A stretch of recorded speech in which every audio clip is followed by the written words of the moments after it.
आपको स्क्रीन पर दिख रहा होगा भीलवाड़ा। आज अपन भीलवाड़ा ज़िले के बारे में पढ़ेंगे।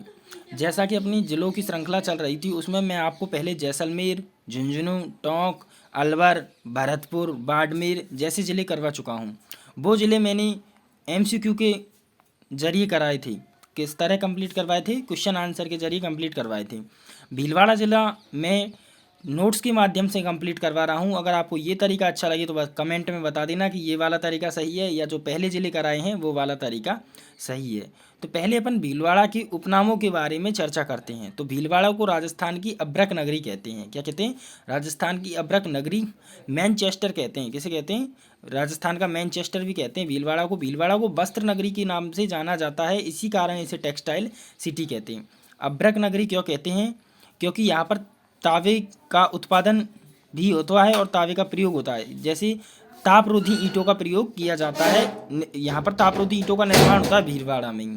तो इसके 3 उपनाम आप याद रखेंगे: राजस्थान की अब्रक नगरी, राजस्थान की वस्त्र नगरी, राजस्थान की टेक्सटाइल सिटी। बात करते हैं भीलवाड़ा के बनेड़ा शहर की। किस शहर की? बनेड़ा की। बनेड़ा में नग्न मूर्तियाँ प्राप्त हुई हैं। नग्न मूर्तियाँ प्राप्त हुई है, इसलिए बनेड़ा शहर को भीलवाड़ा का क्या कहते हैं? खजुराहो कहते हैं। पूछ ले आपसे क्वेश्चन में, भीलवाड़ा का खजुराहो किसे कहते हैं? बनेड़ा को कहते हैं। और खजुराहो का क्या अर्थ होता है? खजुराहो किसे कहते हैं? खजुराहो कहते हैं उस स्थान विशेष को जहाँ से नग्न मूर्तियाँ प्राप्त होती हैं। और पूछ ले खजुराहो कहाँ है? तो खजुराहो मध्य प्रदेश में है। कहाँ है? मध्य प्रदेश में है। राजस्थान का खजुराहो आपको पता है, राजस्थान का खजुराहो किराड़ू बाड़मेर में है। हाडोती का खजुराहो भंडदेवरा शिवालय जो बारां में है वो है। मेवाड़ का खजुराहो जगत अंबिका माता उदयपुर में स्थित है। ये तीनों क्वेश्चन खजुराहो से संबंधित पूरे क्वेश्चन करा दिए मैंने। कौन कौन थे? पहला तो यही याद रख लेंगे आप, भीलवाड़ा का खजुराहो किसे कहते हैं? बनेड़ा को कहते हैं। दूसरा, राजस्थान का खजुराहो किसे कहते हैं? किराड़ू बाड़मेर को। तीसरा, हाडोती का खजुराहो भंडदेवरा जो बारां में स्थित है। मेवाड़ का खजुराहो जगत अंबिका माता उदयपुर में स्थित है। और पूछ ले खजुराहो कहाँ है? तो ये मध्य प्रदेश में है। बनेड़ा में चोखी बावड़ी और बाईसा बावड़ी स्थित है। कौन कौन सी बावड़ियाँ स्थित है? चोखी बावड़ी और बाईसा बावड़ी स्थित है। बात करते हैं शाहपुरा की। शाहपुरा में शहीद मेला लगता है और 23 दिसंबर को मनाया जाता है। तो ये तिथि याद रखना, आपसे पूछा जा सकता है शहीद मेला कब लगता है? 23 दिसंबर को लगता है शाहपुरा में। बात करते हैं शाहपुरा की।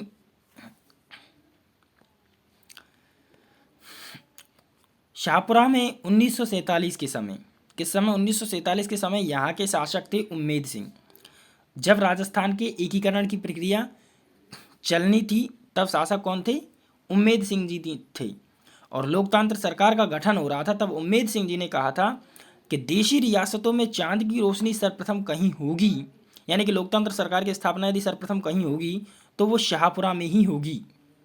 कहाँ होगी? शाहपुरा में ही होगी। और उसी के तहत 14 अगस्त 1947 को राज्य की प्रथम लोकतांत्रिक सरकार का गठन कहाँ पर किया गया?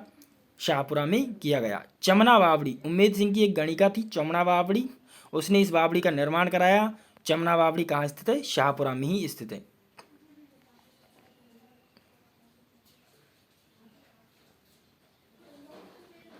अब बात करते हैं रामनिवास धाम। ये भी कहाँ पड़ता है? शाहपुरा में ही पड़ता है रामनिवास धाम। रामस्नेही संप्रदाय का ये प्रमुख तीर्थ स्थल है। कौन सा? शाहपुरा। रामनिवास धाम शाहपुरा। इस रामस्नेही संप्रदाय के जो प्रवर्तक हैं वो आपको याद रखना है, रामचरण जी है। कौन है? रामचरण जी हैं। रामस्नेही संप्रदाय का राजस्थान में सबसे बड़ा मेला कहाँ लगता है? रामनिवास धाम शाहपुरा में ही लगता है। और कब से कब तक लगता है? चैत्र कृष्ण प्रतिपदा से पंचमी तक लगता है। चैत्र कृष्ण प्रतिपदा से पंचमी तक लगता है।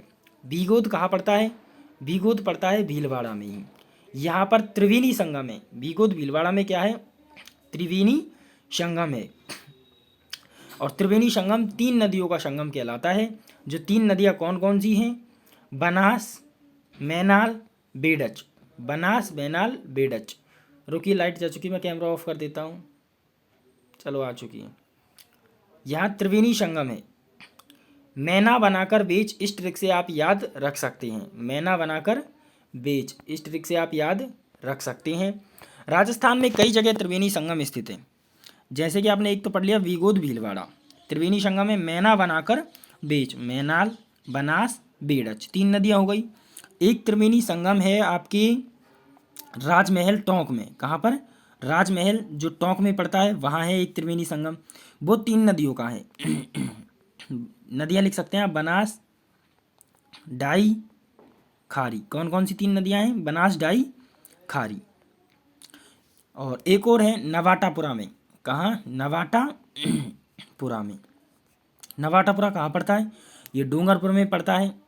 यहाँ पर 3 नदियों की ट्रिक आप याद रखते हैं, सोजा माही।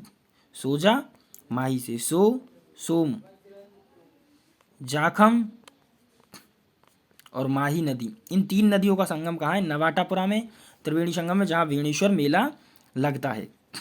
ठीक। और एक और है, वो है रामेश्वरम। रामेश्वरम कहाँ पड़ता है? सवाई माधोपुर में पड़ता है। यहाँ पर भी एक त्रिवेणी संगम है जो 3 नदियों का है, उसे आप याद रख सकते हैं, चंबल बनासी।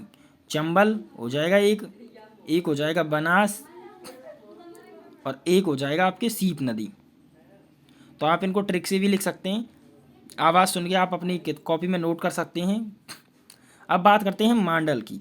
भीलवाड़ा में क्षेत्र पड़ता है, मांडल अलग है, मांडल गढ़ अलग है। ठीक है ना। यहाँ पर 32 खंभों की छतरी है। कितने खंभों की छतरी है? 32 खंभों की छतरी है। और किसकी है ये छतरी? जगन्नाथ कच्छवाहा की छतरी है ये। क्योंकि जगन्नाथ कच्छवाहा कौन थे?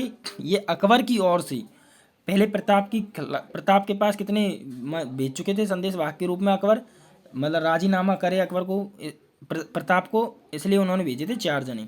जमो भाटो नाम की ट्रिक है, आप याद रख सकते हैं। ठीक है। तो और 5वें नंबर पर भेजा था जगन्नाथ कच्छवाहा को। किसको? जगन्नाथ कच्छवाहा को 5 दिसंबर 1584 को। अखबार नहीं है, अकबर है। अकबर की ओर से प्रताप के विरुद्ध अंतिम सैन्य अभियान लेकर आए थे, लेकिन मांडल में इनकी मृत्यु हो गई और इनकी याद में 32 खंभों की छतरी बना दी गई। कितनी खंभों की? 32 खंभों की। और यह छतरी हिंदू प्लस मुगल शैली में है। हिंदू प्लस मुगल शैली में बनाई गई है। ठीक है। अब ये अगली लाइन पढ़ने से पहले मैं बता दूं, 32 खंभों की छतरी रणथंभौर दुर्ग सवाई माधोपुर में भी है। कहाँ है? रणथंभौर दुर्ग सवाई माधोपुर में भी स्थित है, जिसे न्याय की छतरी कहते हैं। क्या कहते हैं? न्याय की छतरी कहते हैं। और वो जैत्र सिंह की है। किसकी छतरी है? जैत्र सिंह की छतरी है। आप याद रख सकते हैं, जैत्र सिंह की छतरी है। मांडल में एक मेजा बांध स्थित है जो कोठारी नदी के किनारे है, जिससे भीलवाड़ा को पेयजल की पूर्ति होती है। ठीक है। दूसरा, मांडल में नाहर नृत्य किया जाता है, जिसमें क्या होता है? नाहरों का स्वांग होता है। आदमी करते हैं इस नृत्य को, पुरुष समुदाय द्वारा यह नृत्य किया जाता है। नाहरों का मुखौटा पहनकर किया जाता है, जिसकी शुरुआत शाहजहाँ ने की थी। क्योंकि मांडल में जब शाहजहाँ आए थे तो उनके आगमन पर यहाँ के निवासियों ने नाहरों का स्वांग कर नृत्य किया था, जिसे नाहर नृत्य कहा जाता है। अब पढ़ते हैं बिजोलिया के बारे में। किसके बारे में? बिजोलिया के बारे में। पहली बात, बिजोलिया का जो उपनाम है वो है ऊपरमाल। क्या कहते हैं? ऊपरमाल। जबकि बिजोलिया शिलालेख के अनुसार इसका प्राचीन नाम मिलता है विजयवल्ली या विद्यावल्ली। विजयवल्ली या विद्यावल्ली। इसे शिव भूमि कहते हैं क्योंकि यहाँ पर अनेक शिव मंदिर मिले हैं, जैसे बिजोलिया का शिव महादेव मंदिर, मेंढकी महादेव मंदिर। आपको याद रखना है, एग्जाम में पूछा गया है। मेंढकी महादेव मंदिर बिजोलिया में है। मंदाकिनी शिव मंदिर बिजोलिया में है। और बिजोलिया का ही एक दौड़ गांव में है यशोदा देव की पट्ट शिवालय। यशोदा देव की पट्ट शिवालय। ये वर्तमान में रूठी रानी का महल भी जाना जाता है। रूठी रानी का महल भी कहते हैं इसे। रूठी रानी का महल भी कहते हैं। रूठी रानी इतिहास में जो उम्मादे है वो प्रसिद्ध रूठी रानी के नाम से जानी जाती है। वो तो तारागढ़ में रही थी। कहाँ रही थी? तारागढ़ में रही थी। अजमेर के तारागढ़ में रही थी मालदेव की रानी। लेकिन यहाँ जो रूठी रानी रही थी यशोदा देव की पट्ट शिवालय में, वो तारागढ़ की महारानी ताराबाई थी ना, जो पृथ्वीराज सिसोदिया की पत्नी थी, वो यशोदा देव की पट्ट शिवालय में रूट कर रही थी, इसलिए इसे भी रूठी रानी का महल के नाम से जाना जाता है। पढ़ते हैं बागौर के बारे में। बागौर क्या है? बागौर एक स्थान है और एक प्राचीन स्थल है। तो ये तो है कहाँ पर? अगर स्थल की बात करें या एक सभ्यता के रूप में इसे बात करें जो कोठारी नदी पर है, तो ये है आपके भीलवाड़ा में। भीलवाड़ा में। लेकिन बागौर की हवेली पूछ ले तो बागौर की हवेली आपकी स्थित है उदयपुर में। कहाँ स्थित है? उदयपुर में। इस चीज़ में कोई कन्फ्यूज़न नहीं। यह एक सभ्यता स्थल है, कोठारी नदी के किनारे है। मेवाड़ राज्य के 4 महाराणा बागौर से गोद लिए गए थे। मेवाड़ राज्य के कितने महाराणा? 4 महाराणा मेवाड़ यहाँ बागौर से गोद लिए गए थे। अब महाराणाओं को कैसे याद रखेंगे? ये है महाराणा सरदार सिंह, स्वरूप सिंह, शंभू सिंह, सज्जन सिंह। लेकिन आपको ऐसे याद रखना है ट्रिक से कि सरदार बड़ा स्वरूप है, सरदार बड़ा स्वरूप है, शंभू बड़ा सज्जन है। चारों के चारों याद हो जाएंगे। सरदार तो बड़ा स्वरूप है, शंभू बड़ा सज्जन है। बागौर की हवेली उदयपुर में है। ये नोट करके मैंने लिखवा दिया है। अगर आपको इस तरह का तरीका अच्छा लग रहा हो तो इस कमेंट कर देना, और आपको यदि पुरानी वीडियो देखी है जिन छात्रों ने, वो बता देना कि सर क्वेश्चन वाला तरीका सा लग रहा है। क्योंकि बात वही पड़ जाती है, मैं एक क्वेश्चन उठाता हूँ और उसके साथ 5 जानकारियाँ देता हूँ, और इसमें मैंने सब चीज़ लिख रखी है। धनोप माता मंदिर, धनोप माता मंदिर धनोप गांव में। मेला भी इसका यहीं पर लगता है, और इसका मेला बढ़ता है चैत्र शुक्ल प्रतिपदा से दसवीं तक। चैत्र शुक्ल प्रतिपदा से 10वीं तक इसका मेला बढ़ता है। राजा धनराय की कुल देवी है। किसकी? राजा धनराय की कुल देवी है। सवाई भोज का मंदिर और देवनारायण जी का मंदिर गोठा दड़ावत आशिंद भीलवाड़ा में स्थित है। देवनारायण जी का प्रमुख मंदिर है वो टोंक में, देवधाम जोधपुरिया टोंक में स्थित है। कहाँ पर है? देवधाम जोधपुरिया टोंक में स्थित है। जबकि सवाई भोज का मंदिर पूछ ले, देव नारायण जी का मंदिर पूछ ले, ऑप्शन में ये हो गोठा दड़ावत या आशिंद भीलवाड़ा, तो ये भी आंसर सही होगा। अब पढ़ते भीलवाड़ा के प्रमुख तथ्यों के बारे में, और ये अपनी लास्ट स्लाइड हो जाएगी, और इसी के साथ मैं अपनी वीडियो को विराम दे दूंगा। जितना हो ज़्यादा से ज़्यादा आप शेयर कर सको, अपने भाई बहनों को शेयर कर सको, उतना करने की कोशिश करें, क्योंकि मैं अभी यूट्यूब पर नया आया हूँ। भीलवाड़ा के प्रमुख तथ्यों की बात करते हैं तो पहला तथ्य तो ये हो जाएगा, भीलवाड़ा में कोई भी अभ्यारण्य नहीं है। भीलवाड़ा में कोई भी अभ्यारण्य नहीं है। भीलवाड़ा में एक अंकन संस्था है, उसके द्वारा मेमू कोच फैक्ट्री चलाई जाती है जो भीलवाड़ा में स्थित है। यहाँ पर रेल के डब्बे बनाए जाते हैं। किसमें? मेमू कोच फैक्ट्री में। माछ ख्याल भीलवाड़ा की प्रसिद्ध है। कौन सी ख्याल? माछ ख्याल। जैसे एक कला पढ़ते हैं आप स्थापत्य कला में, थेवा कला, जो सोनी परिवार द्वारा की जाती है, और कहाँ की प्रसिद्ध है? प्रतापगढ़ की। कहाँ की? प्रतापगढ़ की। जानकीलाल भांड, जानकीलाल भांड आपको याद रखना है नाम। ये बहरूपिया कला के जनक माने जाते हैं। इनका संबंध भीलवाड़ा से ही है। और राजस्थान का मंकी मैन कहते हैं। क्या कहते हैं? राजस्थान का मंकी मैन। जबकि पूछ ली राजस्थान की मंकी वैली कहाँ है? मंकी वैली, तो मंकी वैली कहते हैं आपकी गलताजी जयपुर को। कहाँ को? गलताजी जयपुर को। और गलताजी जयपुर में रामानंद संप्रदाय की प्रमुख पीठ स्थित है। धन्यवाद। चैनल को सब्सक्राइब जरूर कर लें।